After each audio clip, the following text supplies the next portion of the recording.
ข้าพเจ้าวงศ์พระจันทร์วงศ์สวัสดิ์สังกัดอยู่กรมจัดตั้งและพนักงานสำหรับ2วันประวัติศาสตร์ที่ปีสามัคคีมิตรภาพระหว่างลาวเวียดนามนี้และก็วันคล้ายวันเกิดของประธานไกรสอนพรหมวิหารซึ่งวันประวัติศาสตร์ดังกล่าวนี้ก็เป็นวันที่สำคัญระหว่าง2 พรรค 2 รัฐคือ2ชาติลาวเวียดนามที่มีมูลเสื้อดีงามมาแต่ดึกดำบรรพ์นั่นแหละแล้วก็เฮ็ดให้2วันนี้มีความหมายความสำคัญ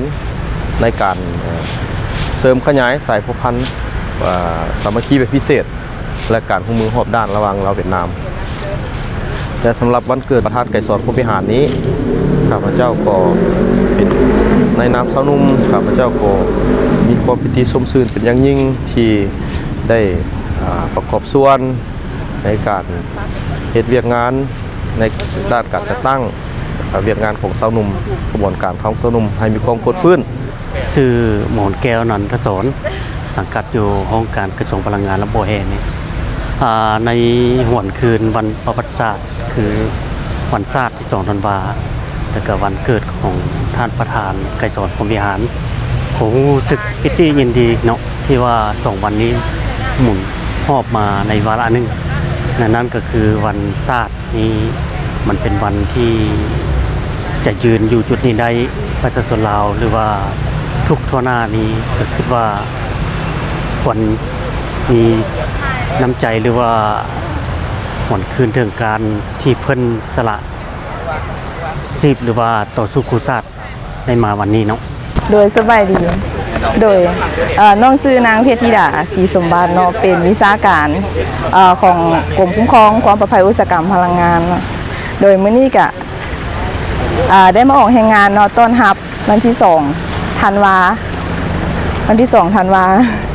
ครบรอบ47 ปีโดยก็รู้สึกมีความดีใจเนาะเพราะว่าก็มื้อนี้ก็สาวหนุ่มภายในกรมก็มีความสามัคคีในการออกแห่งงานเนาะทุกทานเลยก็มีความเฮาหันก็รู้สึกดีใจที่ว่าใกล้ฮอดมื้อวันที่2 ธันวานี่ธันวาก็เป็นมื้อประกาศเอกราชของประเทศลาวเนาะซึ่งเป็นมื้อที่สำคัญมื้อหนึ่งของบ้านเฮานะของประเทศเฮานะสบายดีข้าพเจ้าปัญญาสิทธิ์วงศ์สุริเนาะเป็นเลขาหน่วยสาวนุ่มกรมกฎกามื้อนี้ต่างหน้าให้สมาชิกสาวนุ่มกรมกฎกาเฮาเนาะเพื่อมาอนามัยเพื่อเฉลิมฉลองวันชาติครบ47 ปีแล้วก็ต่างเป็นการเฉลิมฉลองวันคล้ายวันเกิดของท่านประธานไกรสอนเนาะครบรอบ102 ปีเนาะข้าพเจ้าชื่อนกปริญญาอินทวงศ์เป็นสาวหนุ่มจากกรมคุ้มครองโบเฮมื้อนี้มีความรู้สึกภาคภูมิใจและดีใจเป็นอย่างยิ่งเนาะที่ว่าได้เป็นต่างหน้าให้แก่สาวหนุ่มของกรมคุ้มครองโบเฮกระทรวงพลังงานและโบเฮที่ว่าจะมาแสดงความรู้สึกเนาะต่อ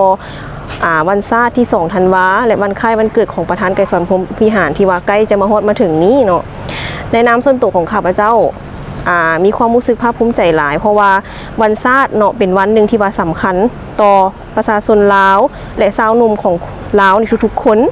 เนื่องจากว่าถ้าบ่มีมื้อนี้เนาะเฮาก็จะบ่มีในมื้อปัจจุบันดังนั้นสาวหนุ่มของพวกเฮาจงเป็นกำลังแรงหนึ่งที่สำคัญและให้ความสำคัญเกี่ยวกับวันศาสตร์นี้มื้อนี้ทางกรมคุ้มครองโบเฮของพวกเฮาก็ได้มีการสร้างขบวนการในการออกแห่งงานรวมเพื่อสร้างขบวนการในการคือคำแสงกับประเสริฐเป็นคณะประจำคณะบริหารงานสาวหนุ่มประชาชนตุลากระทรวงพลังงานโบเฮมีโอกาสเฉลิมฉลองวันศาสตร์ที่2 ธันวาคมครบรอบ47 ปีและวันคล้ายวันเกิดของประธานไกรสอนพรหมวิหารครบรอบ102 ปีที่หมุนเวียนมาบรรจุครบรอบอีกวาระหนึ่งในปี2022นี้ข้าพเจ้าในนามที่เป็นพนักงานและเป็นประชาชนลาวคนหนึ่งและในนามที่เป็นสมาชิกสาวหนุ่มคนหนึ่งนี้ก็มีความรู้สึกภาคภูมิใจและดีใจเป็นอย่างสูงและที่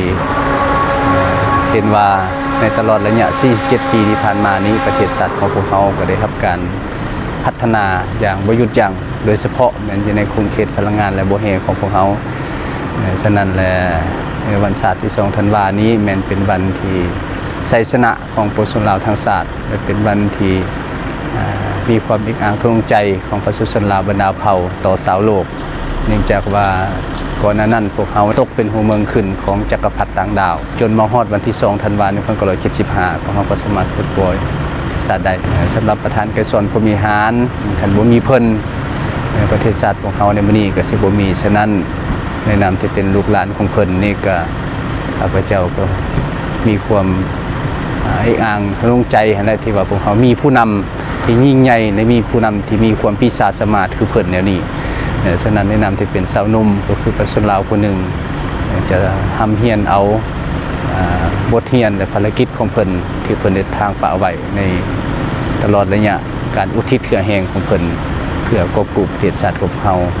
อีกคือนึงขอเรียกร้องให้สมาชิกสาวหนุ่มโดยเฉพาะเหมือนสาวหนุ่มภายในช่วงพลังงานและประเทศของเรานี้จงเสิร์ชสู่และเอาแบบอย่างของเพิ่นนี้นำไปมูลใส่เขาในการเฮ็ดเวียกของตัวเองเคยเฮ็ดแนวใดเฮ็ดให้การเคลื่อนไหวเวียกงานของตนเองนั้นบรรลุตามขาดหมายที่เพิ่นคาดไว้ซึ่งเพิ่นก็เคยตั้งความหวังไว้ฝากไว้ให้กับสาวหนุ่มเหล่าพวกเฮาก็คือว่าสาวหนุ่มมันเป็นแขนคอของฝักเป็นกระดูกสันหลังของประเทศชาติฉะนั้นพวกเฮาสิเฮ็ดแนวใดเพื่อเฮ็ดให้ฝาดหวังของเพิ่นนี้ฝากไว้นำส่วนลูกส่วนหลานนำเยาวชนนำสาวหนุ่มพวกเฮาให้ได้รับการจัดตั้งปฏิบัติและนำพาประเทศชาติพวกเฮาก้าวขึ้นตามเส้นทางสังคมนิยมอย่างบ่หยุดยั้ง